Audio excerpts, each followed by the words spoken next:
Just one short year ago today, on August 22nd, 2024, my then 13-year-old daughter was diagnosed extremely unexpectedly with type 1 diabetes. We ended up in the hospital after trying multiple times to address something completely different. And what ended up happening was, after a blood draw, the labs coming back and stopping the ER doctor in his tracks, sending us then to our area children's hospital, Golisano Children's Hospital, which is one of the best in the country, where we would then spend a week having treatment and learning how to manage my daughter's new diagnosis. This chronic illness was not something we ever anticipated. Of course, when do we ever anticipate illness striking our family or tragedy striking our loved ones? But what I will say is that in the past year, I have seen my daughter be stronger, braver, and larger than life in ways that I would never imagine she'd have to be. But to say that I am proud would be a massive understatement. She is thriving, and I couldn't be more honored to have a front row seat to all that she's doing in life. And I can't wait to see the way she inspires others as she continues this journey and continues to just grow and be this amazing, beautiful human that I am just so incredibly blessed to not only know, but be able to call mine. So I invited Shauna Wagner on the podcast today because she is one of the very first people I called when we received Emily's diagnosis. I had known Shauna for a few years because I had taken photos of her babies and her family. And I had also known through being connected on social media that a few years prior, her sweet girl Stella had been diagnosed with type 1 diabetes as well. So when I was facing the incredible unknown, the overwhelming unknown, Shauna was one of the very first people I connected with. And not only was she gracious and kind and helpful and supportive, but she sat across the table at Starbucks with me over a cup of coffee. She took time out to sit with me, to cry with me, to support me, to encourage me. She came to my home and sat on the floor with me and talked me through what a CGM was and how to administer insulin and what it was going to look like, and mostly that it would be okay. I'm so grateful for the light Shauna has been in my life, and her daughter, who shines brighter than all of us combined, along with mine, of course. But I can't wait for you to hear from Shauna today, because what we explore is not only parenting children with type 1 diabetes, but parenting children with chronic illness at all. Because although I don't know what it's like to parent a child with another disease, I do know that there has to be common ground we all share. There has to be challenges, the sleepless nights, the uncertainty, the questioning, the failures, the successes, the celebrations, like having a cake for your 1-year diaversary, like we're doing today with my daughter. So I'll let you listen to Shauna, because that's why we're here. She's so inspiring and so encouraging. And I just hope that our stories and our struggles and our questions, that while we don't provide an awful lot of answers, as Shauna said in her social media post recently promoting this very episode, we do offer support, at least for each other, and hopefully through this episode for you. So here we go. Episode 3 of Jesus, Coffee, and Wine with Shauna Wagner.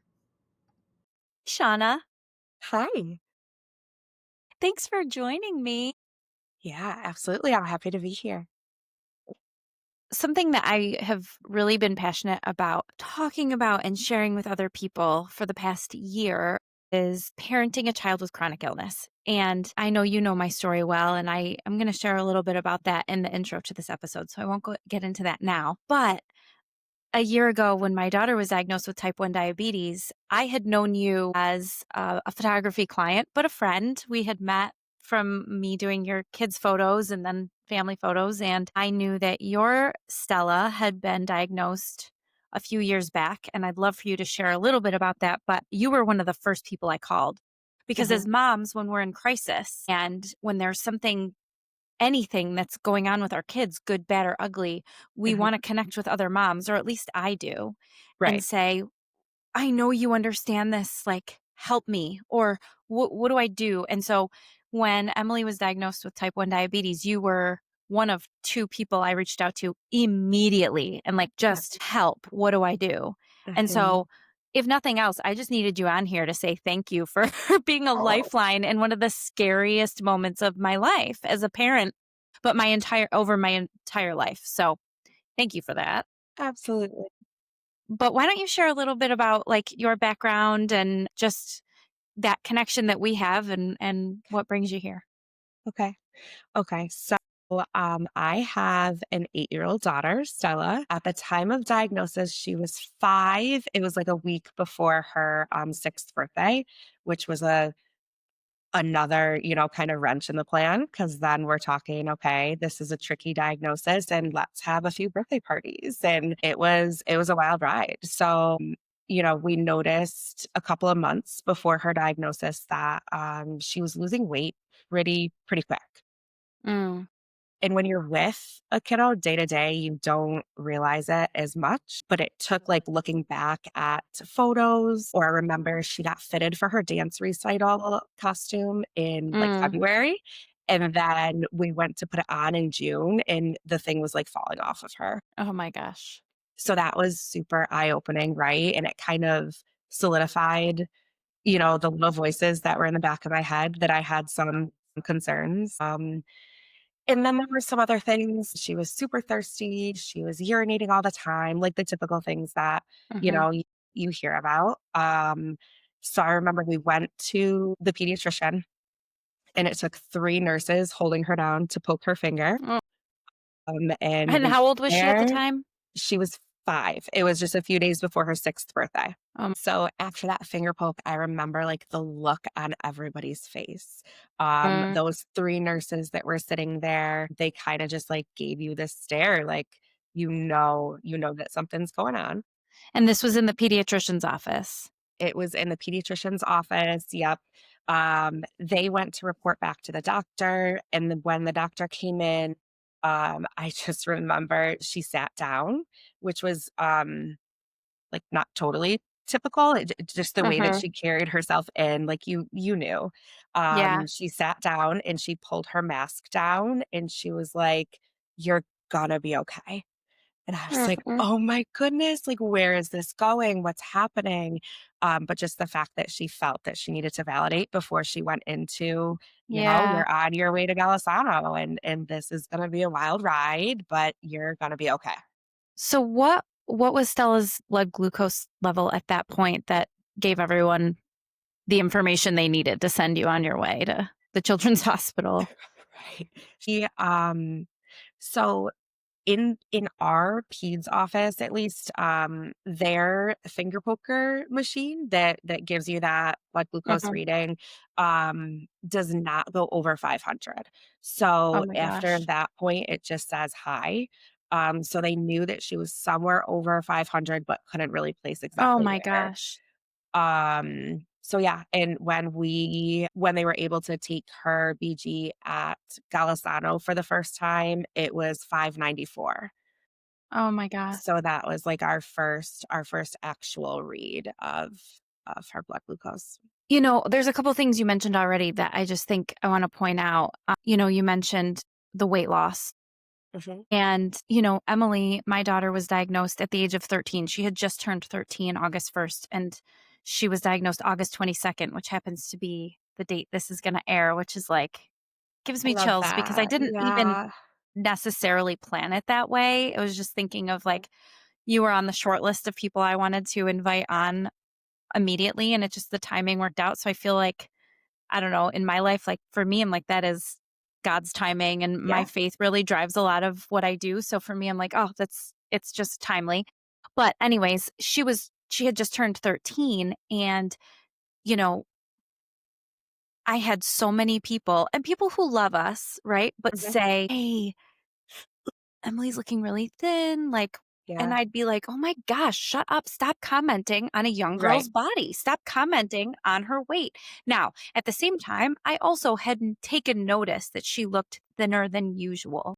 But her Sure. dad's family is tall and thin, and that's just kind of their build, and a lot of the women in that family are very tall, very thin and slender. So I just thought, "Well, she's 13, awkward and gangly and taking after that side of the family." And, I wasn't built like that as a kid. So I'm like, well, maybe it's just from that side of the family. And she eats plenty. I watch her shove her face with Right. pizza and all the things. Like, she's fine. And she would get super annoyed, as 13-year-olds do. Like, I remember toward in that summer, we have a lot of summer birthdays in our family. So she was eating pizza at a party, and a couple of different family members said, like, "Oh, hey, I'm Mhm. so happy to see you eating." And I'd be like, "My Yep. gosh, shut up." And I, again, like, I, of course, took pause, but I knew I watched her eat. I watched her Mhm. habits. I knew there wasn't anything wrong in that area, but I didn't know the signs of what we were facing the way you did. So you were Right. ultra aware and you were wondering, Mhm. are we looking at type 1 diabetes? I Mhm. was not. I had no idea. I mean, when we were told in the hospital, we were blindsided. We were there for a completely different Yeah. reason. So when they came in and told us her blood glucose was 720, we just were like, we were both eating Swedish fish out of a bag. And my daughter says, yeah, she says to the ER doctor, "Well, I'm eating Swedish fish." Like, and he was like, "Oh, honey, you would need 10 truckloads of Swedish fish to be at the level you're at. You need to go to Right. Golisano." So, because we were at a Right. different hospital. But anyways, I say all of that to say that as parents of these kids, whether or not Emily had a different issue or um, any other disease or chronic illness, I think as a parent, it's the commentary and the lack of understanding from other people, even with the best intentions, Right. that is one of the biggest challenges we Mhm. face, because you want to defend them, right? Mhm. But you Mhm. also, there's like some defensiveness as a parent, Mhm. and then you want to protect them as well. Right. So when you were looking at Stella and saying like, okay, her dance costume's falling off, and you were Mhm. concerned with all these other things, what else was going through your mind? Did you have people making comments to you? Oh, yeah. Yeah, absolutely. I Really? think a lot of what you said, and I think it's kind of a safe place to reason it and, like, put a spin on it in your head, like, "Oh, it's okay. It has to be this," or "She Mhm. must have this going on." But I do remember so many family members saying, like, "Oh my goodness, she must be growing because she cannot stop eating." And in my head, I was like, "Okay, that's interesting, though, because Mhm. I'm not really noticing that, like, her eating habits have changed a ton, but other people are, and then I've noticed Mhm. all of this weight loss, so obviously that, like, doesn't add up, right? Yeah, yeah. But I didn't know enough to know, like, that makes sense with this Right. diagnosis, like, that completely makes sense. It makes sense that the body is eating, those nutrients because the system is failing, and Right. so I knew enough to kinda start to question things, but not enough to, like, talk myself into it, like, that Yeah. this really was happening and that this really was a concern. Yeah. So, yeah, it's tricky. And whether or not you're not that you were prepared for that diagnosis, but Mhm. it was in the back of your mind. Whether you're Right. coming from a place of that, at least a little bit of information and familiarity from your perspective, or from our perspective, which was complete and total shock and no concept of any of it. I just cannot fathom. Oh I my gosh. can't fathom. I look back on that, and it was just a year ago, but it feels like just another lifetime, almost like an out of body experience, because Yeah. we just had no idea. And by the way, we were back in the hospital for like the third time for another issue Right. that wasn't going away, which part of it, she had an infection in her eye and it wouldn't go away because, come Mhm. to find out, her body, the infection feeds, bacteria feeds off of sugar. Right. And so this poor kid, the antibiotics weren't working. And this was the third time we were back with a similar thing over the course of a year. And I just, I remember being there. Not only was it the third time being back at the hospital to address and get like intravenous antibiotics or stronger antibiotics, but it was the third visit in that week to the hospital because It's wild. we had gone to the ED. They were like, "Yeah, yeah, yeah, it's fine. Here's some antibiotics." We go home, it's getting worse. We go back to the pediatrician, you go back. We go back to the hospital, they do nothing, they send us away. Finally, I told our pediatrician, "We're gonna go to a different ED. This is crazy. Nothing's getting better." So here I am focused on one ailment that's in front of me, Right, right. as The we do obvious so one, often in right? life. Like, Right. that one is jumping out at you. You can physically Yeah. see there's a problem. Right. Right. Right. And that was scary in and of itself. And here you are, Sure. you're panicked about this thing right in front of you when Mhm, all the while there's this other thing going on that you had no idea. So I think as parents, when you're blindsided like that, I just remember feeling, and I still feel this, and I'm sure you and other people hopefully listening can relate to the feeling of just like, I would do anything to mhm, take this from her. mhm. I would do anything. And in that moment, when you're told and you're in a hospital and you're not sleeping and you're watching all the monitoring and the alarms are going off and people are running in and out over the course of a week constantly, Mhm. right? You're just like, I don't even know. Like I didn't want them to send us home Right, because I'm like, what do I right, do? right. How long were you in the hospital? Like, weren't you so scared to go home? That was a wild feeling. I relate it to, like, when you have your first baby and you're like, "Okay, Hmm. wait, they're really gonna let me out at this point? Yeah. Like, I don't I know what am I'm doing. responsible? I don't know." So it was Yeah. like that times, like, a million. Hmm. Um, so we were there for, I don't know, a couple of days. It wasn't terrible.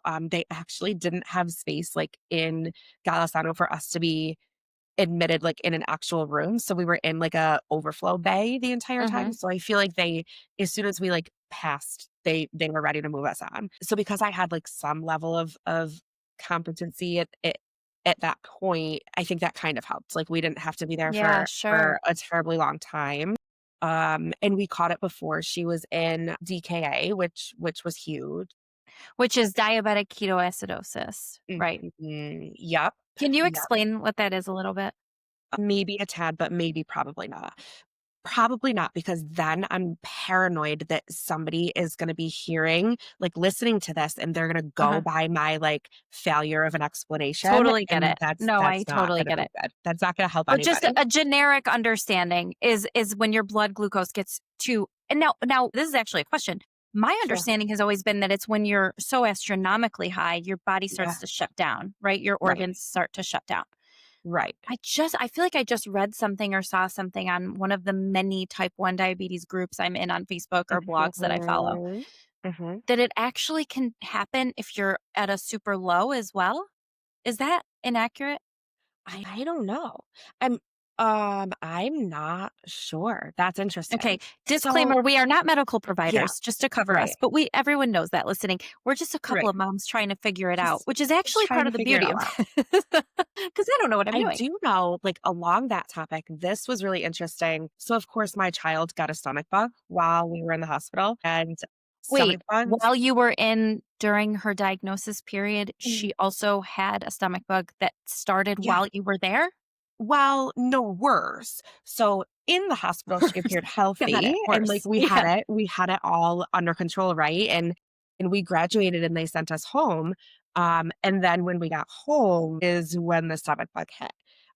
So here we Ugh. are, like, trying to navigate life and figure out how this new norm works. And tummy bug for diabetics is, like, the worst Mhm. nightmare. It's awful. It's genuinely really scary. But I remember them telling me that you could have ketones in your urine, which again, like, okay, we probably should have done some Googling before we started this. Mhm. But, as far as my understanding, right, it's like that extra sugar, I don't know, it's for whatever reason, the body is letting that go and Trying you to have get rid ketones. of it. Yeah. Yes, yes. So you can have ketones when you're not high, like when your BG isn't high, you can still have ketones in your urine. So that kind of makes sense to me that, like, you could still be in DKA if your numbers aren't astronomical, right? If you Mhm. could have ketones if you're not super high, that might make sense. Yeah. Yeah. Yeah. There's just so much, I mean, to this point of like, we're like, I think it's this. I don't know. I Right. feel constantly ill-equipped to be managing Right. this disease. And if it were for me, I'm like, okay, well, I could figure it out and like whatever. But because Mhm. it's for my child, I'm Right. constantly like, I feel like I'm failing her because I don't always have the answers. And like, I remember one time she was at her dad's, which is also a whole other level of difficulty when you're parenting through illness and they're not in your care 24/7. Now, I will say Mhm. my ex-husband does a really great job in managing whatever needs to be done whenever the kids are with him. So this isn't commentary on his ability or inability to take care of Sure. them, but as the mom, it's hard enough to not be with your kids 24/7. But Right. Right. when this all came up, I'm like, "Oh my gosh, what do I do?" So, she wears a CGM, which is a continuous glucose monitor. So I get her numbers on my phone. I know Stella does the same. So you get her numbers like when she's not with you at school. But Katie, think about how far she came. Like, that was right? That was hard. Like, Yeah. another So, example of the little battles that, you wanna give your child guidance, but also let them have some control and yes. some say and try to respect, especially with a child that age. Like, with Yeah. Stella, I could take control, and that helped Oh, me so right. It's whatever I you said knew I goes. knew I was Yeah. in charge, and I knew that I had the full decision-making process and I could Hmm. do what needed to be done for her. But for you, having a kiddo that, has some of her own insight, that adds a whole 'nother spin as well.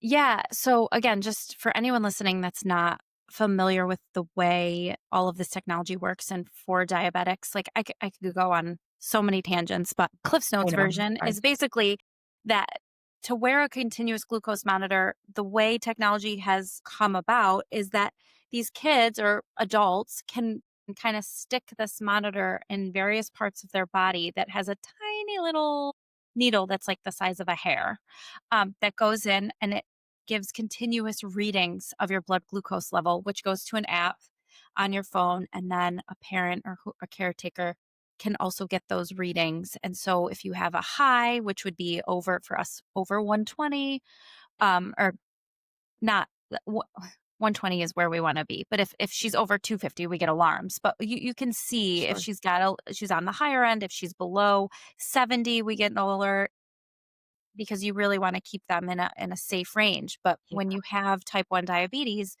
you can be very, very high and you can be very, very low based on Mhm. sometimes things you can point directly to and sometimes no idea. Right. So it's very Right. scary. So the whole job of managing type 1 diabetes in a nutshell Mhm. is a balancing act. You're constantly trying to bring down the blood glucose levels by administering insulin, and you're trying Mhm. to bring up the blood glucose levels by administering glucose or sugar or some version of Right. that to get to where the range you need to be. Mhm. Anyways, all of that is critical to know. Well, before, if you're not wearing a monitor, you have to prick your finger or take your blood and do a blood draw in some way to know where That you're is at. true. And Mhm. not only do you just not know where you're at during the day, but so before you eat, you have to check because where am I? Am I high? Am I low? How do I adjust? And when I do my insulin after I eat to account for what I'm eating, do I also need to account for where I was before I ate? So Right. there's all of this math. Like I remember leaving Mhm. the hospital and going, "Oh my gosh, I was an English Like major. This is too like much." I mean, I was long panicked. division. Yeah, No, yeah. it's you have It to was wild. subtract and divide and multiply Uh-huh, and uh-huh. it's and even then it's like not a perfect science. Right. So Well, that's okay, very so overwhelming. this part made me laugh when, like, we're given all of these formulas, right? And I'm talking, like, literally long division, and Yep. you get to the answer, and then they hand you an insulin pen, and it's like, "Well, no, it doesn't work like that because that you can only dose to a half unit." Well, okay, you just made me do all of this math, and it tells me to give her, like, 1.15, and you're Yep. telling me I have to then decide if I'm gonna give her less or more? Like, you Yep. can't Yeah. it's it's wild, again, with You the know, decisions. Yeah, so have you seen there's been a meme or something that I've seen multiple times because again, I'm in these groups, but Mhm. it think the statistic was, and again, don't come at me if I get this wrong, but something like a type 1 diabetic, and I'm Yes. making that distinction on purpose because I want to go back to that, but Mhm.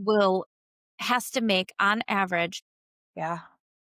80 medical decisions a Mhm. day. Mhm. 180 times you're stopping to think, do I need a juice? Did I pack a snack? Do I have my Right. insulin? Did I do enough? Did I not do enough? The constant ticker that is in Mhm. the life of a diabetic's mind, right?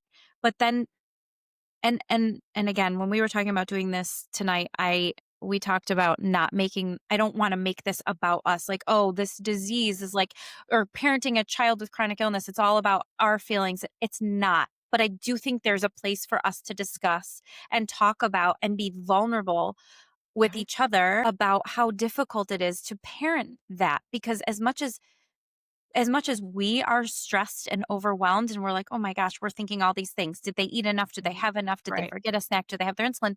They have to do that at the ages of 6 and 13 and now, Mhm. how old is Stella now? 8? 8, yeah. Yeah, 8 and Mhm. 14 and for the rest of their lives. And so we're thinking the same things from a Mhm. parenting perspective and then double it because you're like, and now I'm worried because they have to be thinking this. So you want to take it Right. off their plate, but you also want to equip them to manage it themselves. There's Right. this constant wave every hour, if not more, right? Even through the Yeah. night of these decisions and this medical information that I just don't know that you could ever comprehend unless you live it. And I'm certain Right. parents of children with any chronic illness have Yeah. a similar experience to some degree, right? But that is something that I was not prepared for at all. Not that I was prepared for any of this, but that's an Sure. element that I don't think anyone can anticipate. And then when like we said, there's no rule book. There's really I guess it's interesting because you get to the point, and I remember being so uncomfortable with this, but you get to the point with managing this specific chronic illness. And I don't know enough to know if there's like a similar, illness or consideration out there, but you get to the point where the person managing, whether that's the child, depending on the age or the adult or whatever, whoever the caregiver is, that you have the most accurate information and the most full picture of what the child needs, even more so than the endocrinologist. So you Mhm. get to the point where like the adult in charge or the child who's managing is making dosing decisions. And for us, we're on an insulin pump.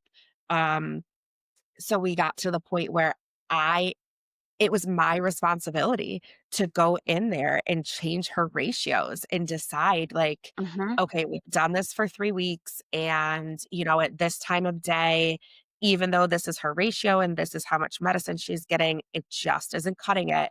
So Mhm. you don't call the doctor and ask the doctor, what you should shift because they don't know. They don't know what you're eating. They don't know what Mhm. activity looks like. They don't know what's happening before or after that. You're just making actual dosing decisions based on lifestyle and based on the information that you know, which that blew my mind. Again, going back to like the scenario of taking a newborn home. Okay, so like you're trusting me of all people, to make these decisions. I have to keep her alive all day, every day. But then I have to make the decisions of how much medication to give her and when and like all of those pump settings.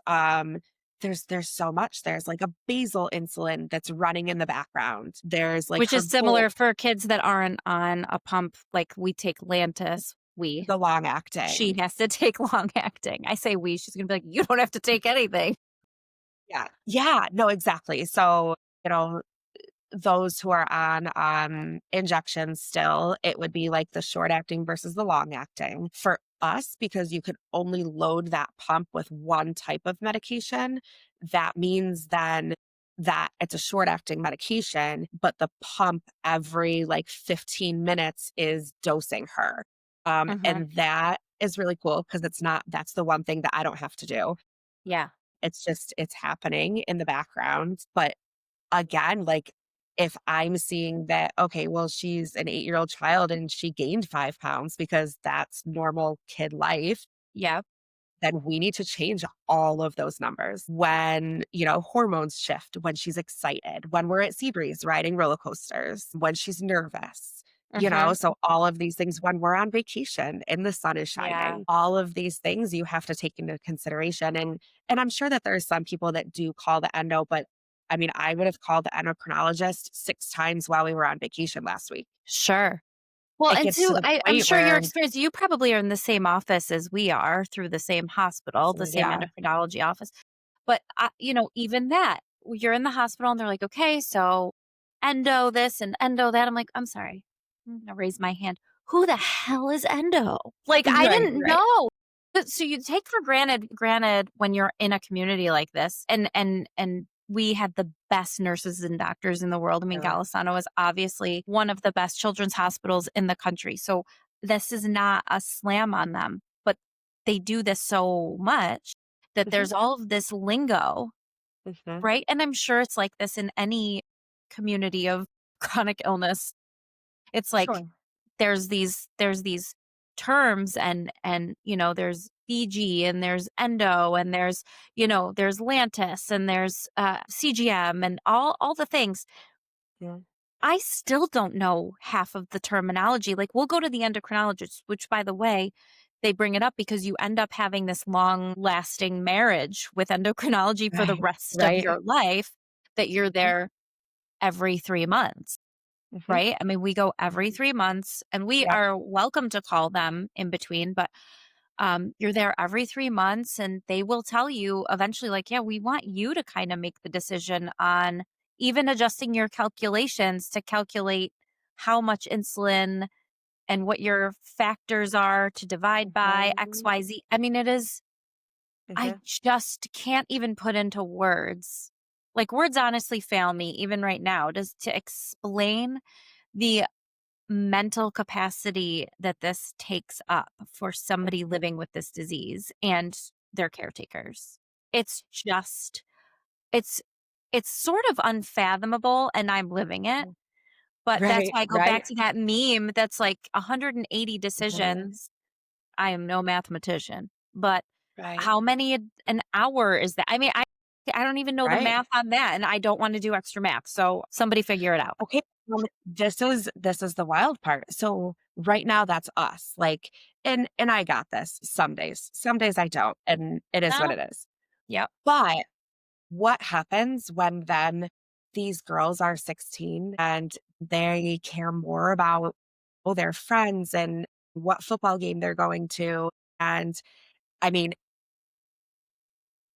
at what point are these teenagers like they literally don't even have the brain capacity, it's not developed. They Mhm. literally cannot make these decisions from a medical standpoint and how brain development works. They do not have that component of their brain developed enough to be making these decisions. Yet they're going to argue with you. Like, think about, a typical family. You're getting in trouble for telling your kid that they need to wear something else or eat something else or go somewhere, Mhm. and it scares the you know what out of me that at some point in the career of type 1 diabetes, that we're going to be fighting the battle of like, no, to survive you need to give yourself a bolus right now, you need to give yourself that shot, you need to, but friends are going to be more important, and that scares me. I'm so nervous. Listen, it is scary, and I wanna be careful and respectful because I will say that my teenager is one of Mm, the best. She yeah. really is. She's very responsible. She's very good about managing and coping, and she is Mhm, stronger than I ever was at 14. She's stronger than I absolutely. am at 43. Mhm, So I will say that I have to give credit where credit is due. That Mm. being said, to your point, there have been some scary moments where the decision has been made like, well, I wanted to wait till I left that place to Sure. administer insulin. I just wanted to enjoy the freaking snack without thinking Mhm. about it for once. And it's like, I get it. As a mom, it's super scary. Mhm. If I put myself in a 14-year-old girl's position, I wish she didn't again, I wish I could take it away. I wish she didn't Right. have to make those choices and those decisions, but my argument has been this: it sucks. It Mhm. sucks, and I'm not telling you to suck it up and deal with it in a way that's like, "Too bad, so sad. This is what you need to do, and I said so." Mhm. But this is your reality. Right. So when we face those difficult moments or those challenges where maybe a decision has been made that I would have made differently or feel strongly was not handled the best, Right, right. I have said, Shauna, I don't know if this is the right way to handle it, but I'm like, listen, I get it. I get it as much as I can get it without being the one who has to give myself a dozen shots a day. Right. So I hear you and I see you, and this is awful. I Yep. also want to keep you alive. Mhm. So while I understand where you're coming from, I selfishly care more about you staying alive than I do about you being mad at me or not. That's a tough line to toe because Mhm. where do you draw the line? I mean, when not to like compound things, but since Emily was 9 months old, she's lived with life threatening food allergies, which Mhm. limits a lot of what she can do in life because she doesn't just have a peanut allergy or just a, tree nut allergy. She has an egg allergy, but a severe one. She can't, eat even baked goods. A lot of kids outgrow it. She has not. She will go into anaphylaxis. We've been in the hospital for that over the years. And I've always said, like, oh my gosh, this poor kid, she can't go out. I Right. don't want to send her off to your point of being afraid of them going on their own and making decisions. And I'm like, how am I ever going to send her to college with food allergies? Like, this is my thought, Mhm. Yeah. How am I going to send her to college? Some idiot's going to buy her a drink and it's going to have egg white in it. And I'm not going to be there. And she's not going to have her EpiPen because it didn't fit in her purse. I do that. This is what I do. And then you add on type 1 diabetes. And I'm like, oh, Mhm. what the heck was I worried about with that? I Right. mean, obviously, but now I got to worry about this too. And then when we were in the hospital with our type 1 diagnosis, they're like, "Oh, and by the way, celiac is Mm. also now a thing for you. So now Mhm. she can't have gluten." So we just looked at each other at one point. I remember deliriously laughing, like we were both crying. And she just looked at me and she's like, "What can I even eat?" And we just started laughing because she can eat and she does eat, but it was just so ridiculous that it's Yeah. like, how is this possible that this child has to live in this way? So, Mm. anyways, for all these kids, it's like we're trying to keep them alive. We want Right. them to spread their wings and be able to go and live and thrive. And I don't know the answer. Like, I'm kind of like, well, you're going to have to live with me forever and ever. Amen. I I want you to know. get married I and have know. kids, but you're going to have to live here because Right I here. don't know how to let go. That's a me issue. That's a me issue because I don't know how am I going to send her to college? How do I send her to camp? I don't know, Shauna. I don't know. And I'd like you to give me the answer. It's I don't have it, but I do want to validate the response that you gave in that example was so beautiful. Like just validating how she's feeling and also like I care about you and I want to keep you alive and I want to do, whatever it takes. So if you are going to be really mad at me right now, so be it. But not to disregard like how hard this is and how Yeah. frustrating it is.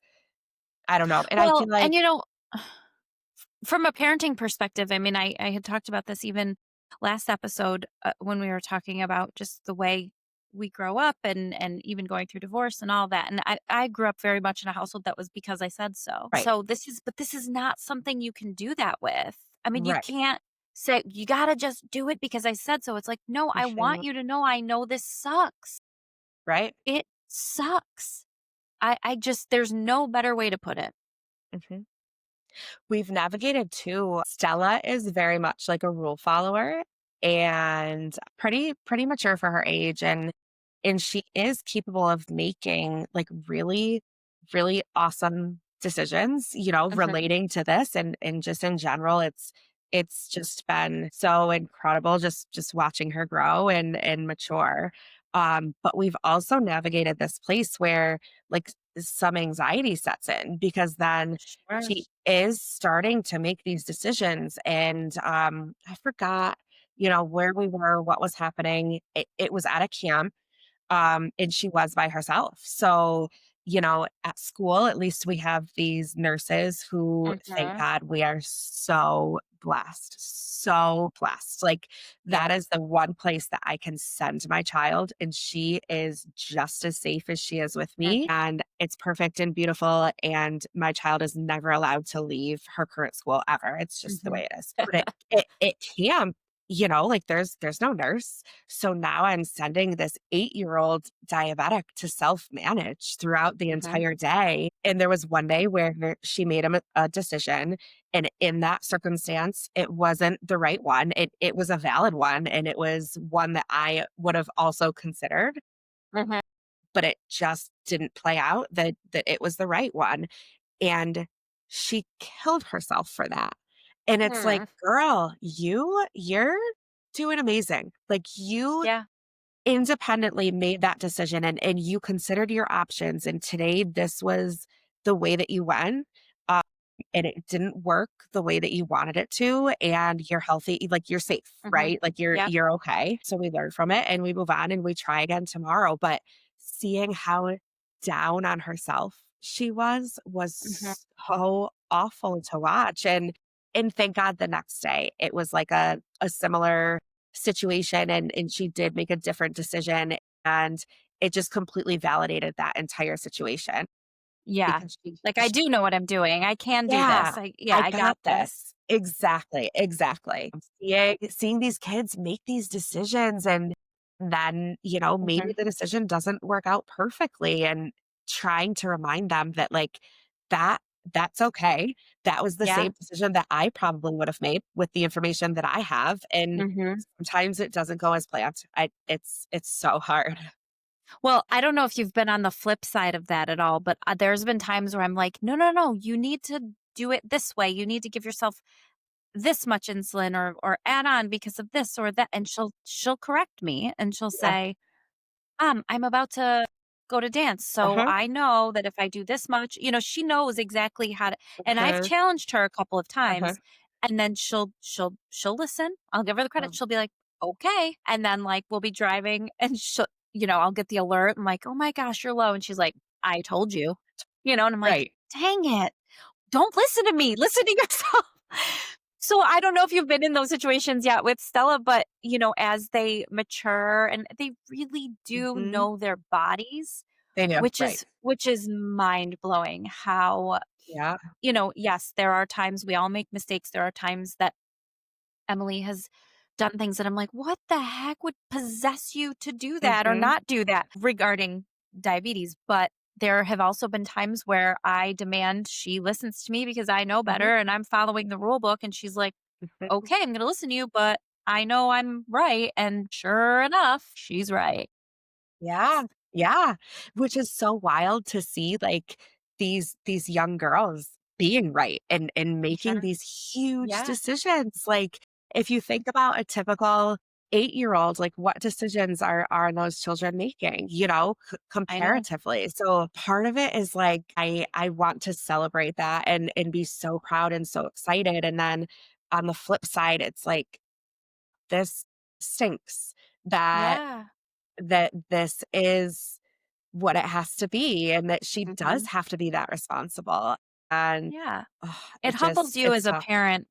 It really humbles you, not just as a parent, as a person, honestly. But Right. you watch and you have another child. Mhm. I have multiple other children. And you watch as they grow and they develop and they go through seasons of sleepovers and sleepaway camps Mhm. and parties and just activities that normal everyday life should look like for kids.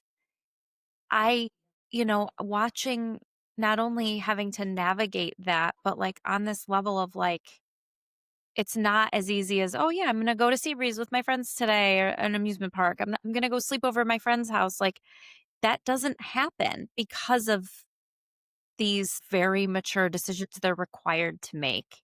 And at Right. some point, we have to trust them to do those things, but it is really Mhm, difficult on them, I will mhm. say, I'm sure, and on us because we just want to keep them safe. And Right. so it's this like vicious cycle of, I want to keep you safe, so I don't want you to go. But if I let you go, then I'm going to be Mhm. a nervous wreck. And what if something goes wrong Right. and the what if monster just Oh, it's so completely takes hard. over? It's Yeah, terrible. it It's is. It horrible. is. So if you Something know that how you to said. silence that. No, I don't. I don't. I have no idea how. It's really not good. The what if monster is really not good. Yeah. Something that you said I wanted to bring up though, because I Yeah. think, we do have other kiddos in the mix. And I think anybody that is in a similar situation, whether it's type 1 diabetes or another chronic or, even critical illness, Mhm. also is worth mentioning the impact of that on the other kids living in the house. And I think, in our situation, my son is younger than Stella. And he's 5, and that's hard. And there's Mhm. been so many moments where we've had to be like, dude, hang on, like this takes precedence. And, Mhm. there's a safety component here. So even though you Yeah. really want me to open that granola bar, or even though you Mhm. really wanna ask me that question, my attention is always here, and it's really hard and also exhausting to be Mhm. cognizant of that, and trying Yeah. to make sure that you're spreading yourself out and giving everybody what they need because it is so natural. Like, if you think about it, 80% of my brain capacity is thinking about the diabetes piece. And even like right now, where are we at, and how are things going, and what do I Yeah. need to Let's do? check our And numbers. Let's yeah, check. right. Like, do we need to intervene, or do we trust dad? We should trust dad, right? Um, but We're then at also 110. like, yeah, we're at 222, but we Get treated a on it. low. So Okay. that's the tricky part. Yep. But yeah, there's so many times where I try to be cognizant of sharing that energy and all of that brain capacity, because that Yeah. has to be hard too, being a sibling Yep. in this You know, situation. it's so funny you bring that up because, for Emily's whole life, and yes, her food allergies have always been a high priority and focus, but her older brother has always required extra attention for various reasons. And so she's always been the kid that's like, I got it. I'm fine. I got it. I'm Right, fine. And so she's kind of carried that approach to into this diagnosis, but it has shifted my perspective, but it has shifted my attention quite a bit. And this is a dynamic that my husband and I have talked about forever because my husband, his sister, she is a few years younger than him. She lives in a group home. She has multiple needs, but and he adores her, but he had an experience growing up where she required a lot of attention. And while he right, understood and had grace for that and still does, he was the everything's fine kid, right? He was the oldest. And so he watched crisis after crisis or a surgery or just day to day attention being required, which was fine. But his normal was, I got it, right, right? And so Emily's normal started out being that kid. right. The I Mhm, got it kid. I'm all set. mhm. I don't cause trouble kid because I know you have to take care of that. So I'm going to be the Right, right. peacemaker and the easy one. And now, because it's Yeah, shifted to where she needs the attention, she still has that, like, I got it, which sometimes bleeds into, no, I got it. So, like, I didn't need to bring a snack, right. or I got it and I don't need to carry my insulin there because I'm only going to be gone an hour, or whatever the case Mhm, may be. So, but that is a really interesting dynamic for children and mhm. adults that grow up as the child of, as the sibling to Right. something that requires a lot of the parental attention. And I've Mhm. always been acutely aware of it because the dynamic was flipped. And so once she was diagnosed, I'm like, this is a really fascinating study Yeah, right, right. because I just have always had guilt toward her, knowing she was kind of the one that had to figure it out and be okay while I was dealing with other things. And Mhm. now it's shifted and it's really strange. But my Yeah. husband talks about it all the time and just how he carried that into adulthood. Yeah. Yeah, that I never considered that before, that she really has taken on both perspectives and both sides of that. Mhm. Mhm. Yeah, it's really fascinating, and I mean, I look at how it has affected my husband as a grown man and having that dynamic, and he's very considerate, he's very Mhm. empathetic. There's a lot of the charge I got it from that. I've also had to challenge him, and not just me, but he's learned this on his own too, where he's had to learn how to let things be a problem because Sure. he's so used to, "No, no, no, it's fine. Like, nothing's the end of the world. Like, we've got this," kind of a thing, which is beautiful and wonderful, and I came from a background that was very much not that. Like, my family was always kind of from the, "How are we gonna do that?" and the negative Nellies all over the place. He's very positive, so I've had to almost bring him back a little to be like, "It's okay to let things suck sometimes. Right. It's okay to let Right. things be hard." Right. So that dynamic is just, yeah, I mean, the way these things affect us into adulthood. And I'm sure that you think about that all the time. How is this going to Mhm. help form the adult and the woman Stella's Yeah. going to be? How is this going to Right. affect the man that Johnny becomes? Right. It's a Absolutely. lot All to the time. consider. I know. Yeah. I know. And the effect it has on you, which is why I wanted to do this, the effect this has on you as a mom, but Mhm. as a wife, Mhm. as a friend, as an individual, as a woman with a career, which you are. I've never met a more perfect person to be an elementary teacher than you. Like, you Mhm. are Thank an you. Thank you. angel Thank on you. earth. But yeah, I mean, do you feel that being in this position as a parent, and I don't want to say take Stella out of it because we can't disconnect from Sure. that, but separately, how has this affected you and your relationships? Like, how do you carry that, Yeah. and what has that done for you? I don't know. It's interesting. I mean, it's literally impacted everything, right? Mhm, It's it's made me realize, like, there's definitely some people that can take this on, like, even as friends and family members, and be flexible with it and be understanding of it. And there's also some people that, no matter what it looks like and the parts that they see and how you try to explain, they're not going to understand why I'm showing up at 60% that day. It's really tough. And I feel like part of what we do well is, even when we're only functioning at 60%, I never want people to know that, right? Like, I feel like I'm pretty good at working through that and stopping for my Starbucks and refueling when we slept for mm. 2 hours and 15 minutes at night. Yeah. So it really means a lot to me that, like, I can function through my day and with my job and with the normal responsibilities of an adult Mhm, without people knowing that, like, my glass is beyond depleted. But at some point, you can't function. Like, mhm. you can only do that for so long before you have to figure out, like, how to get back to this, like, healthy place of function. So yeah, that's definitely really tough, just managing, and it really does change relationships. It changes the time that you have for people. It's changed, I mean, it really has changed everything. Well, it's that level of exhaustion that it's not just the sleepless nights, with which there are plenty of, because when that alarm goes off and you give Right. a juice box or whatever it is that you give to get that blood glucose level up, when you Mhm. lay back down, you know darn well that it might not do the trick. And then Yeah, you're back right, up again in 10 right. minutes and you're like, okay. And these poor kids are chugging juicy juice. I mean, Yeah, anybody. half asleep. I know I only have like 100 followers, but Juicy Juice, if you want to sponsor I know, anyone, we're I know. your girls. But seriously, it's the juice and then the candy. And then you Yeah, stay up even when they start going up because you want to check it.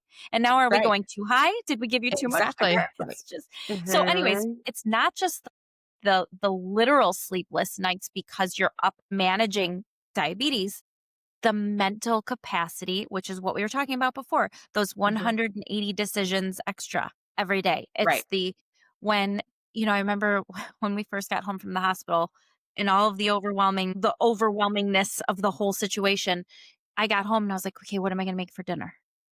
Yeah. And I was like, "Okay, I'll make chili," because there's barely any carbs in that, but she needs carbs, but, like, she could have Uh-huh. rice with it, or chips, but then if I make homemade chili, how do I figure out what carbs are in my chili? Like, you can look up Mm. My gosh, yeah. generic, right? So then I was Googling, okay, how many carbs? Okay, there's no carbs in the meat, but then like a can of tomatoes and how many cans am I doing? So add that all up. So I remember like doing all of this. I had papers all over and I'm like, Ugh. I stopped and I just looked at my husband and I crumbled literally to the Mhm. ground in tears. And I was like, Mhm. how am I going to do this? Every Mhm. time I make a snack, every time I make Every a time. meal, how? And it's measuring, and I had papers, and and I Yeah. just good newsflash to anyone who's new at this or will ever deal with this or people that have been through it. It gets easier because you just learn to go, okay, I know you know what's in what, you know how many carbs and how much of a the serving is, whatever. But it was the most daunting Mhm. thought when I got home to make. Do you remember like coming home and having to make meals? Like, did you do that too, or am I just a crazy person? No, no, no. We did that too, and I actually have videos of, like, Stella and I sitting on the floor in the living room. We emptied out the entire pantry and got, Mhm. like, Sharpie markers and color-coded, like, labels, and we Yeah. labeled because we're, like, pantry people that when we get home from the store, I empty the boxes into, Yeah, we do like, too. We do too. Yeah. I don't know why, but, like, Yeah. it looks nice. Because you watched like Get Organized and fell in Yeah, love right. or just Rainbow Right. Order. Yeah. Right, exactly, exactly. But that system does not work for diabetics because then there's no labels anywhere. Yeah. Yeah. So I remember sitting in the middle of the floor and like Googling every single snack that I had taken out of the box and put in the cute Mhm. little bin. And then we had like garage sale labels and we were putting Mhm. stickers on every single thing. And again, like that also was to hopefully support like her level of independence. And, you Mhm. know, I'm trying to like support strong, independent children, but then she asks me for a snack and she can't just like go into the pantry and into the kitchen and grab something. Like I had to be really thoughtful about, Mhm. making sure that we had some protein involved and making sure that it was a variety or like well-rounded, which just failed my parenting style altogether. Like, no, you got Yeah. this. You You can learn to walk adjust. your butt in that other room, girl, and you help yourself. Like that, Yep. all bets were off, right? So Yep. yeah, we sat home and we labeled everything. But like you said, like you okay, thinking of what you're gonna make for dinner is the most frustrating topic in the entire universe because there's never a good answer, right? I hate thinking about It's it. hard enough without disease. Exactly, exactly, exactly. So then to try and think about it this way, and like you said, like you have a recipe or a meal plan in mind, and to have to think of all of these considerations simultaneously. Mhm. And then you have the hungry kids screaming in the other room, and then you have, the dog needs to eat. And it just is like, oh my God, are you sure I can do this? Yeah. I got this, Yeah, right? and with our large family too, and because we have a blended family situation, I was like, okay, I can buy her because we needed also all of a sudden gluten free on top of Right. nut free and egg free and all the things I was Mhm. already doing. I In the hospital, I was up all night. Obviously, I just wasn't Yeah. sleeping because you're just sitting next to listening to all the beeps and the nurses are coming in. And so I was just ordering like a crazy person. I was like, okay, gluten-free, nut-free, vegan things. Like, what can I order that are snacks? And just, I like was ordering all this food and like looking up what I could buy that she could have. So when I got home, I was like, okay, I need a whole cabinet that's just Emily's. Right. But then I had this other guilt that was like, well, I don't want my other kids, my biological kids and my stepkids. I don't want any of them to feel like I'm like, "No, Emily's special." But she is Sure. because, like, she can't go just grab an Right. Oreo. You can have whatever you want. Right. If I'm gonna buy her this stuff, just don't touch it Right. But I had this guilt of like, I don't want you to think I'm saying like, you can't have Emily's things, but Mhm. also you can't really have Emily's things because she can't have your things. Right. And don't take the last yogurt because that yogurt is a special amount of carbs in it that she can eat without a thought. And when she's starving and just needs a snack, I need her to be able to have that. But when you take the last one, I'm not mad at you, like you don't get the yogurt, but I need to know it's not there for her. Right. There's just all of this. And I'm sure you deal with that to some degree too, because there's just other Mhm. people in your house. Mhm. So for me, it's that times more people, which it's just the same Yeah. issues, but it's like that's hard too because you have guilt as a mom or guilt as a wife or guilt as whatever that you're like, no, it's not that she's more important than you. It's just literally like I now need to know what I need to buy at Wegmans, which is all a whole other section of my brain. Right. And that It's was just like survival. that was a go-to, right? Like she needs that in that moment for whatever reason. Yep. So when it's not there, it's huge. And I feel like it's similar to like when I'm sending my kids to grandma's house, just having those go-tos and having we're so blessed with a huge family. And lots of grandparents and great grandparents and my kids are so loved and it's incredible. But there's also this stress of trying to help them understand Mm. how this works Yeah. and respectfully guiding them in the right direction. Mhm. And then also making sure that those go-tos are at these other houses and at these other places. Yeah. Yeah. It's Well, tricky. and that kind of points to we brought it up a little earlier and I said I wanted to get back to it, but people with the best intentions will be like diabetes, like my husband has it or my grandparent has it. It's like no, no, no, no. Mhm, Type 2 diabetes, while it is a serious condition, mhm, is not the same thing. mhm, And I don't know if you experienced a lot of people being like, "Oh yeah, I understand. I know mhm, someone who has that or lives with that," and it is not the same. mhm, And that is while I'm so appreciative that people try to relate. I'm also frustrated often by comments like that because mhm, I'm like, it's not okay. It's not the same thing. mhm. I'm sorry, everyone. It's not the same. Right. Right, and, like, there's no coming back from this, right? Like, Stella's body attacked her pancreas and killed it, and it is what it is. There's no coming back. There's not a medication that My is gonna daughter will often support say, that. Mom, my freaking pancreas sucks and it doesn't work. So thanks for giving me a broken It's true. pancreas. I'm like, It's oh, true, you're though. welcome. You're welcome. It's so true. Yeah. It's completely different. It's Yeah. tough, and I think Yeah, and everyone has good intentions, I know, sure, but it's hard to not get defensive or annoyed sometimes when you're dealing with what absolutely. we're dealing with. And I think it's also tricky that that never goes away. Like, you're always going to, like I shared with you earlier today, we're always going to experience people that might have good intentions, but in a way, we're really ignorant, with the situation. And uh, it could be really tricky to Yeah, navigate. And so that on top of it, like we're making all of these decisions and sometimes not getting much sleep and then we're navigating how to respectfully support these situations for the girls and advocate for them respectfully and also help people learn so that those that they are interacting with after us that they know better and they can do better for, right? Like that's always my end point. Like I want to respectfully find a way to help people do better next time. If this is I love that. what you knew and what you came to the table with, you can't really fault people for that, Yeah, but I wanna be the one that helps them do better for the next person. I think that's amazing. I mean, I love that, and that's your heart, and I know you, and I know that that is the truth behind the way you approach almost anything. And so I mean, that's so inspiring to me. I do feel that. I think, if I'm being honest, I just sometimes get annoyed, whether it's lack of sleep or whatever, where I'm like, you just Yeah. don't know. And I don't want to get No, into it. sure. So like whatever. Right. I can't get an Right. attitude about it because it's Right. sometimes I'm just too tired to do anything else, but Huh. you are a better person.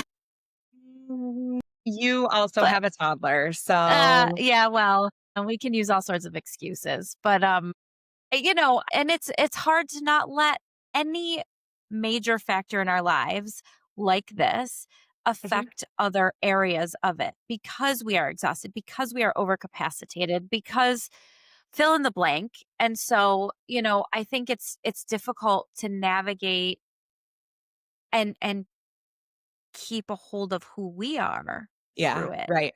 right? Because you are not living with type 1 diabetes. I am not living with type 1 diabetes. Unfortunately, two of the best girls on the face of the planet have to live with this horrible disease. And it's not fair. I've spent so much time being like, God, I don't understand this.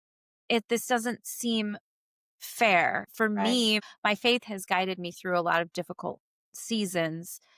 This is another one of those situations where I've just kind of gone, I don't get it. It's not I fair, and know. I can't church speak it away. I Mhm, can't say, "Well, God is good all the time, and so this is fine, and I trust him." Now, I choose to say, like, I trust him. I choose to remain faithful and just say, "It's in your hands, and I don't understand it, and I don't know why," but I still choose to, like, keep my eyes on fixed on my faith and moving forward. My daughter actually inspired me to be that way though, because when she was diagnosed, I've watched her over the past year grow stronger in her faith and dig into, Mom, I want to read my Bible more. I need I want to go to church. I want to go to youth group and do all these things. And it's inspired me to say if she can remain strong in her faith through this, right. then why shouldn't or can't I? Again, being Mm, completely transparent, it's tough. It's tough to be a right. parent and watch your child suffer and I not know. question or You not know what feel though? so Then sad. I have this hard part too, Katie, where like when I think that way, then sometimes I punish myself for thinking that way because it also could be so much worse. Oh, Like, absolutely. so Absolutely. I get in this place where like I trust that this was the path that was meant for us. And, on the days that it feels really hard, I question why. And then I punish myself for questioning I know. that because it could be so much worse. Like they're they're safe, and Well, and they're living in a time that medicine and technology has come so far that right. they have astronomically higher chances of not only survival, but thriving and living to be just as long Mhm. as you and I, Mhm. thankfully to medical advances, which I am grateful to God for. Like, I personally believe that I believe in medicine, I believe in science, I believe that it is at the hand of God, though. And not everyone Mhm. believes that. I believe that. And so I'm grateful for those things. And when I say I've struggled or I've questioned or felt like God is not good in these moments, I come back to He is. I come back to what you're saying, which is I choose to have faith. I choose to believe. I choose to lay it as at the cross, as we say. I choose to say, okay, I may never understand this side of heaven why my precious baby girl has been chosen to live in this way and trusted with these things. But in spite of it all, she has kept her eyes on heaven. And so if she can do that, then why wouldn't I? You have to. You When have to. they can do it, it gives us no choice. And it's Yep. kind of incredible and so inspiring that the days or the moments that I really feel like I don't know. I don't know if I could do it. And I don't know if I could, keep that perspective and keep Mhm. going. But they're okay. Like they're Mhm. okay. And I don't know. When you so when Emily was first diagnosed and didn't and was nervous to wear the CGM, the monitor, Mm, I you helped me through that so much and were so amazing and you happen to live 5 minutes down the road from me, which is That's incredible. helpful. You I have to say this. You came over and you brought Stella with you, who's such a dolly, Mhm, and she wears that monitor and that pump mhm. like it's nobody's business. She was loud and proud and like, "Look, and this is how I do it, and it's no big deal, and I'm fine." And she showed me on her belly, and she showed me, "Oh, and this is where I had it, and that didn't work." And she was like, it was almost like she was showing me a new pair of shoes. She was proud. She was proud and capable and Yeah, honestly just such a light in such a dark moment to say, "Look at this little yeah. princess." Mhm. Proud of something that you and I see as detrimental. And she's like, "No, no, it's okay. It's gonna Right, be okay." right. Uh-huh, uh-huh. It's just that's a testament to you as well. As much as she's inspiring you, she's Yeah, reflecting back what you've instilled in her. And, I know you can see what a light she is because you're biased, she's your baby, but as somebody who doesn't have to be, she is just this little light. And I feel that I am biased about Emily, but I feel that way about mine. And these two little yeah, starlets are stronger and brighter and better than I could ever dream to be. I want to see them soar in ways that I never could or would. I hope that they do the biggest, most wonderful things that make their heart happy, even if that means no one ever sees it. Whatever it right. is that makes their heart happy, they are just two of the best. But your little Stella They Belle, I are. have to tell you, she walked in here and she was like, "Look at Miss Katie." And it was just, it was in that moment, it just gave me this like sigh of like, okay, Mhm. we can do this. Like, this is Right. going to be okay. Mm. Yeah, it's so You true. did that, mama. Oh, You did that. Yeah, you did. You did. She's strong and intelligent and capable because you've instilled that in her. And I think we're so hard on ourselves sure. as moms in general. And then you add this stuff and I'm certain you've never done this, but I've definitely blamed myself time and time again. When Emily was diagnosed with her food allergies, I was like, "Oh my gosh, I ate scrambled eggs every Yeah, morning. It's my right. fault." Uh-huh, When I uh-huh. was pregnant or, I didn't do enough when she was a baby. And with this, I'm like, "What Mhm. did I do?" It's the first question. I actually stood in the hallway Yeah. at Golisano at the children's hospital with the three doctors in front of me. And I sat there, I stood in front of them and I said, "I just have one question." Mhm, And they were like, "Okay," with their masks. And I was like, "What did I do? mhm. Is this my fault?" Right, And again, it's not about making it about you. It's how could I have prevented this for right, her, right? And they were like, it took me back 15 years to when my son was in the hospital when he was born. And I said, "What did I do?" right. Because as a mom, I just don't know how to not take these things on. But I also think that that goes to show how incredible of a human you are because it just the fact that, you're reflecting and thinking and although it weighs so heavily on you, it's a reflection of how thoughtful and just incredible you are. And I Oh, do that's have to very sweet. say, for those watching, that I have proof that you then did not believe any of those 3 doctors with their masks on, because then you came and asked me that same question, and that was when I was, Uh, like, unwell, like, just I don't know. because even though logically you Sure, didn't do it, you didn't exactly, give it to them, exactly. there is something in our DNA as moms, Yeah, at least for me, because I mean, I'm certain you've at least had moments of these thoughts. I hope I'm not alone. That it is you just want to explain, and maybe it's not just being a mom. Maybe it's my personality. Maybe it's my yeah, I control think we controlling. have that commonality. Right, you want an explanation. I'm a very Yeah, like answers, I like organization, I like order. I just wanna mhm, know if this is what's happening, tell me how and why. I just want to know all the answers. And Right. this has been yet another piece of my life where I just don't know. And I have to say, I okay, know.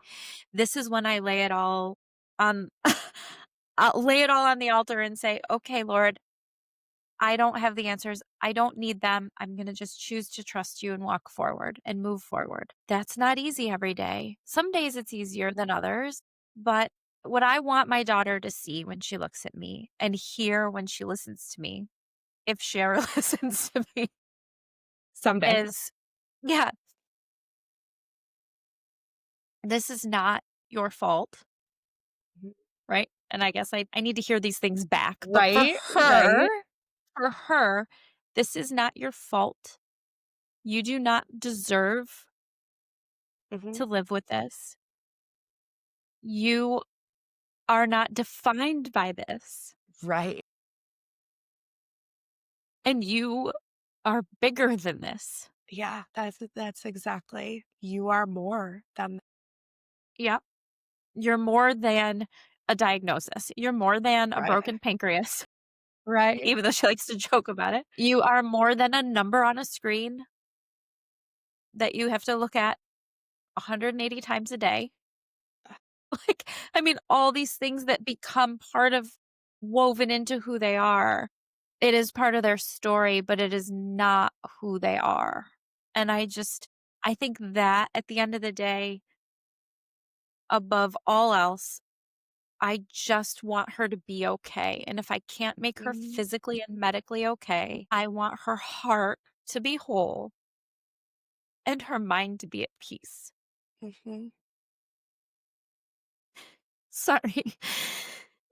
But that's all we want, right? As I moms, that's know. what we want for all of our kids. Illness or Mhm. not, uh, you know, good at school or not, or Right? I tell my kids all the time, I don't care about your grades. I want you to be at peace. I think that's my biggest thing for them. And it's not just feeling happy because happiness is a It's feeling that different. comes and goes. Being Mhm. at peace is what I want for them. Yeah. I think that's a Ugh. really, really great way to put it. I love that. I think, and right now, like you said, like right now, most days they have that peace and somehow they find it even when we In have a spite of hard us. time finding it. Yeah, right. Exactly. And sometimes we need that reminder and it's incredible that, our young girls can bring us full circle and help us be at peace. Yeah. Well, one other thing I want to bring up before we wrap up is just an organization I want to shout out a little bit because you are the one who told me about the Dream Factory. Mhm. And it's similar to Make-A-Wish for people that aren't familiar with the Dream Factory, but the Dream Factory focuses on children living with chronic illness, whereas Make-A-Wish, I believe, focuses more on those diagnosed with Critical. critical. Yep.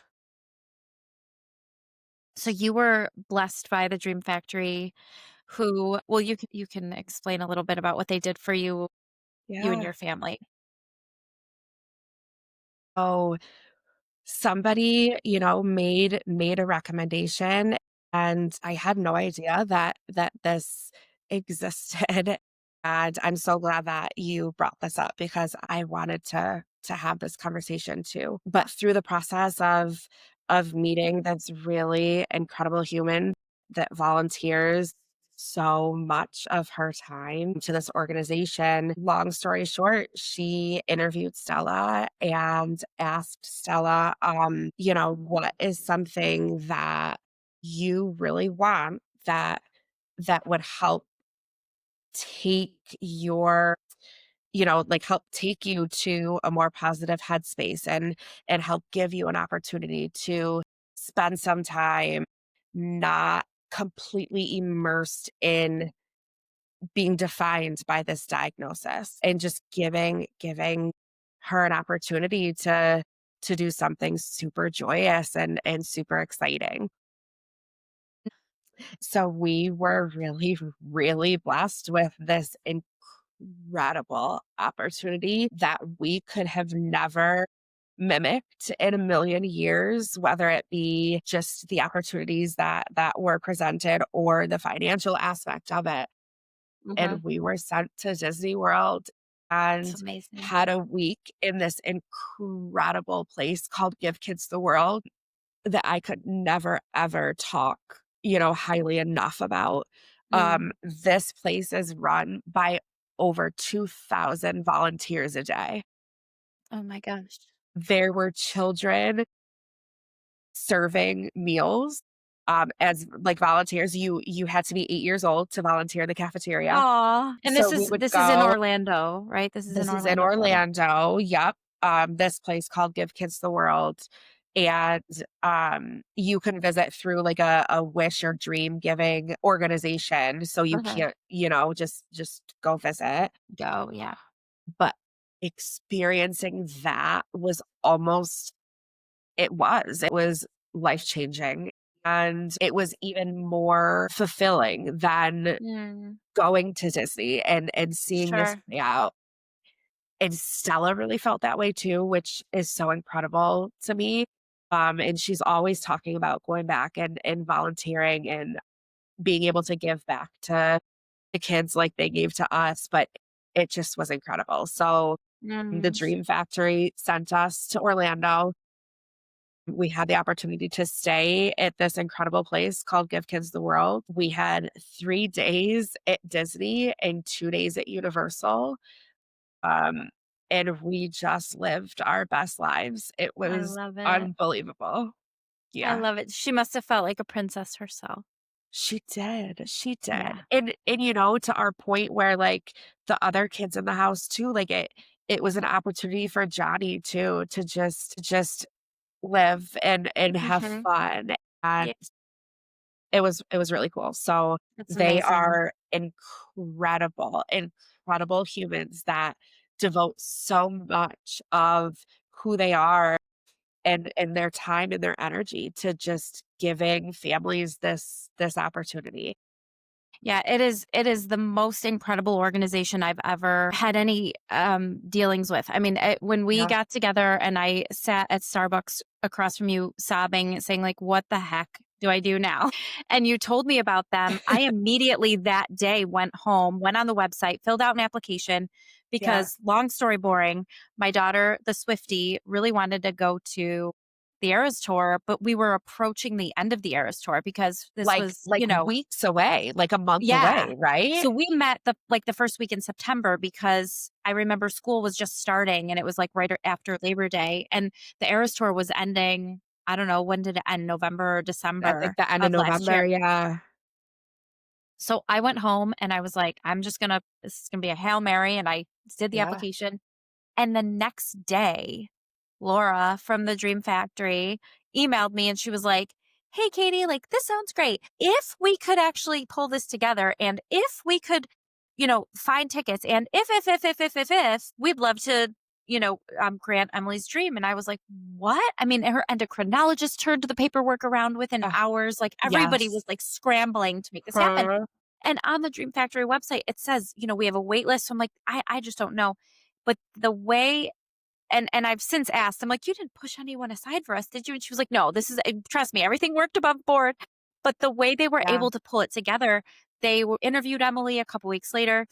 They called me and they were like, "Okay, we'd like to send you to Toronto, but we can't find tickets, so we'll let you know." And I was like, "All right." Then they called me on a Thursday in October and they were like, "So, could you get on a plane to Miami on Saturday?" And I was like, "What? Okay." I mean, Ruby was, I don't know, 10 months old at the time.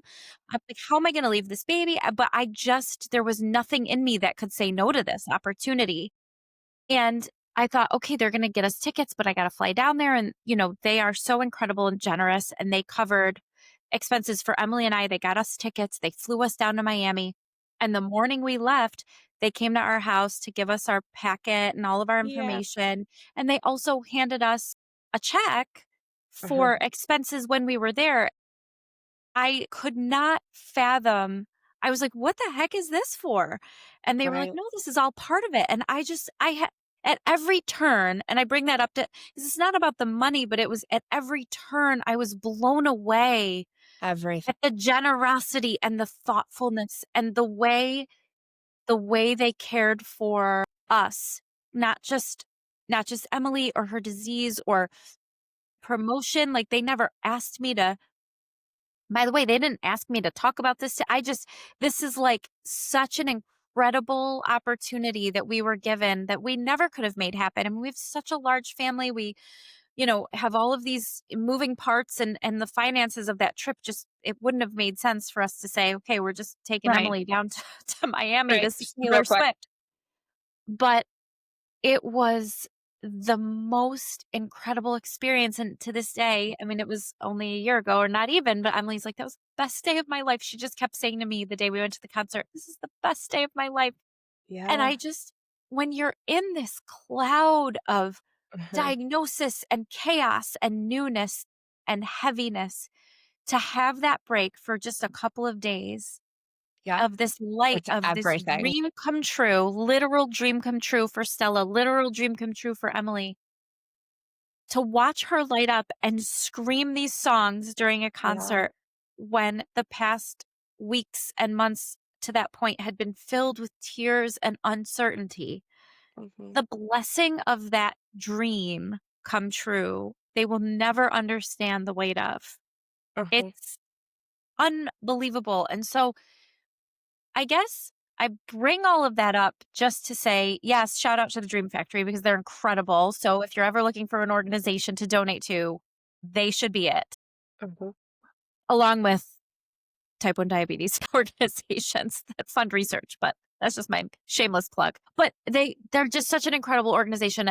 I truly just, it's more about helping these kids find the peace, find the joy in the midst of the chaos, in the midst of the Right. darkness. And so I will be eternally grateful to them, and also therefore to you for bringing that to my attention, because I didn't even know it was a thing. So if anybody is Right. learning about this and can go apply for a dream, it's not for just type 1 diabetes. It's any child living with chronic illness, Mhm. and that umbrella encompasses a lot of things. They've given dreams to kids living with a lot of different illnesses and facing different challenges. So, I mean, if anybody else can learn about them and benefit from the blessing that they are, I needed to bring that up because it was Yeah. just such a bright spot in a very dark time for us Yeah. and for you. Absolutely.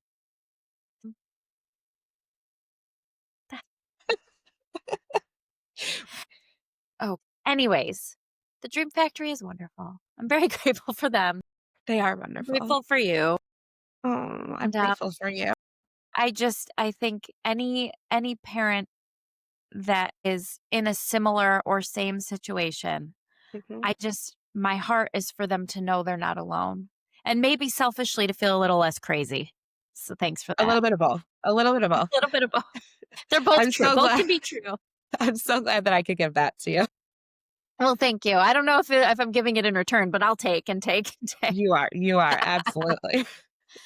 Well, thank you, and God bless your sweet little Stella babe, because that little girl Thank is you. just, she makes me smile just at the thought and mention of her name. I love I'm that. blessed to know you. I wish her nothing but the best, and we are sisters in this forever. Mhm. It's not a club either of us Mm-mm. ever wanted to be in, but if I have to be in it, I'm glad I'm in it alongside you. Well, I love that. Right back at you. Thank you, my friend. Yeah. Thank you for having me.